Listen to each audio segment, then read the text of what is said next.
সুপ্রিয় দর্শক, আসসালামু আলাইকুম। সবাইকে স্বাগত জানাচ্ছি আজকের গুরুত্বপূর্ণ সংবাদে। প্রথমেই জানিয়ে দিচ্ছি সংবাদ শিরোনাম, পরে বিস্তারিত। নুরু ভাই ভয় নাই, বিকাশ করা ছাড়ি নাই, বিকাশ করা ছাড়ি নাই, নুরু ভাই ভয়ে নাই।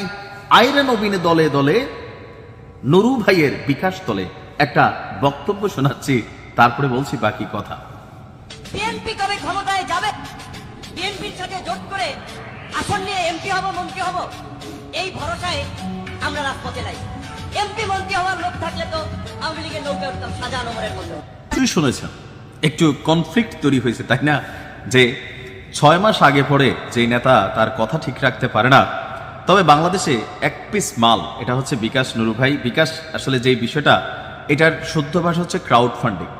শুধুমাত্র যে ভিপি নুরুল হক নূর বিকাশের মাধ্যমে টাকা নিয়েছেন তা না, এখন অনেকেই এনসিপি থেকে শুরু করে বিভিন্ন রাজনৈতিক ব্যক্তিত্বরা এই ক্রাউড ফান্ডিং বা অনলাইন বিকাশ, নগদ অথবা ব্যাংকিং এর মাধ্যমে টাকা নিয়েছেন। কিন্তু নুরু কেন আলোচনায়?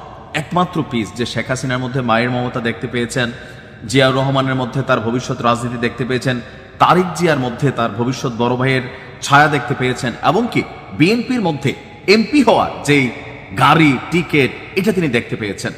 পুরো সিস্টেমকে হ্যাং করে আমি বলতে চাই যে গণ অধিকার পরিষদ তারা সারা বাংলাদেশে যেই নমিনেশনগুলো দিল, হাজার হাজার টাকা, এখানে এক একটা নমিনেশন ফর্মের দাম ছিল। তো এই টাকাগুলো কি প্রার্থীদের ফেরত দেবে? এনসিপিও যেভাবে সারা বাংলাদেশে তাদের টিকিট বিক্রি করলো, এখন তারা জামাতের সাথে যেভাবে 30টা সিটে আসন ভাগাভাগি করছে, তারাও কি সেই রিক্সাওয়ালাকে ভাইরাল করলো, তার টাকাগুলো ফেরত দেবে? তাসনিম যারা কিন্তু স্বচ্ছতা রাখছে, ফেরত দেবে। যাই হোক, কথা বলছি যে এই মুহূর্তে বাংলাদেশে আপনি নতুন করে গজায় ওঠা যে কোনো রাজনৈতিক দলের প্রতি আসলে কি আস্থা রাখা যায়? তারা কি দেশের জন্য কথা বলে নাকি আসলে ক্ষমতার জন্য কথা বলে? দিন শেষে প্রত্যেকটা নেতা ভাই পুরান তারা তো খারাপই। আওয়ামী লীগ খারাপ, বিএনপি খারাপ, জাতীয় পার্টি খারাপ, জামাত খারাপ।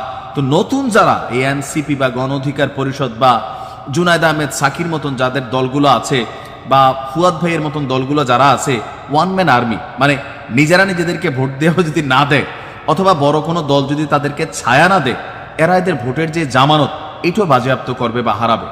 তো বিকাশ নুরুকে নিয়ে কেন এত কথা, বা ওনাকে যারা বিকাশ নুরু বলেন, আমি যদি ওনাকে ভিপি নুরুল হক নুরি বলতে চাই, আওয়ামী লীগের দয়ায় পাওয়া এই যে ভিপি সিট, এটাও কিন্তু দয়ার উপরে পাইছিল। সেই দিনই আমার প্রথম সন্দেহ হয়েছিল, যখন নির্বাচন নিয়ে সবাই প্রশ্ন তুলতেছিল, তখন নুরু ভাই বলছিল যে শুধুমাত্র ভিপির যে সিটটা, এইটার নির্বাচনটা নাকি সঠিক হয়েছে, বাকি যে সিস্টেম পুরোটা ছাত্রলীগ দখল করছে। সুতরাং নির্বাচন যদি আবার হতে হয়, ভিপি পদরা বাদ দিয়া বাকিটাতে তিনি নির্বাচন চাইছিলেন। ওই দিনে বুঝতে পারছি পদের প্রতি লোভ কত তার।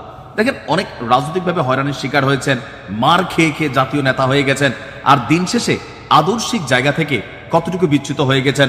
ইসরায়েলের সেই সাফার মেন্দিনা ডাইলের মেন্দি, তার সাথেও কিন্তু বিকাশ নুরুর যোগাযোগ ছিল। এখন অনেকে বলবেন যে কেন এই সমালোচনা? একটাই কারণ, আপনি যখন রাজনীতিতে নতুনত্ব আনতে চাচ্ছেন, পুরানদেরকে গালাগালি কইরা, আপনার চরিত্র ভাই, আপনার জবান ভাই, আপনার কমিটমেন্ট ভাই কতটুকু ঠিক আছে? এমনকি এই আসনগুলো যেখানে ভিপি নুরুল হক নূরকে এবং রাশেদ খানকে দেওয়া হচ্ছে, দেখছেন তো রাশেদ খানের আসনে বিএনপি নেতা কর্মীরা কাফনের কাপড় পরে নেমে গেছে। এমনকি স্থানীয় পর্যায়ে গেলে ধোলাই যে একটা খাবে, ধাওয়া যে একটা খাবে, এটা কিন্তু শিওর। তবে নুরুর বিষয়টা একটু আলাদা, কারণ তিনি প্রাড়ো গাড়িতে চড়ে, ছাদ খোলা গাড়িতে চড়ে, হ্যাঁ, জনগণের কোটা না মেধা, এই যে কোটা নিজেই এখন ইউজ করতেছেন, বিএনপির কোটা, দলটাকে মোটামুটি বিলুপ্তির পথে তারা সরিয়ে দিচ্ছেন। এই যে গণ অধিকার পরিষদে মানুষ লক্ষ লক্ষ কোটি কোটি টাকা বিকাশ করলো, বিকাশ করে যে নতুনত্ব চাইলো, সেই নতুনত্বের জায়গায় কি আপনারা আছেন? আপনাদের কাছ থেকে এই জাতি বা আগামীতে কোনো কিছুকে আসলে প্রাপ্তির আশঙ্কা আছে বা শঙ্কা আছে বা কোনো আশা আছে? খারাপ লাগে। উদীয়মান অনেকগুলা রাজনৈতিক দল তৈরি হয়েছিল, দেখেন পুরো দল তৈরি করতে না পারলেও কিছু ব্যক্তি তারা তৈরি হয়েছিল, কিন্তু যখন দেখি এই ব্যক্তিগুলা ক্ষমতার লোভে বড় বড় রাঘব বলগুলোর কাছে গিয়ে তারা নিজেদেরকে বিক্রি করে দেয়, তখন রাঘব বলদের আর দোষ দিব কি? ক্ষমতার জন্যই সবকিছু। এনসিপির নমুনা দেখেন, কেন তাসনিম জারার মতন একটা প্রতিভাবান বা জ্ঞানী স্বচ্ছ একটা মেয়ে এই দলটা থেকে পদত্যাগ করছে। ভেতরের গল্পগুলা আস্তে আস্তে বের হতে থাকবে।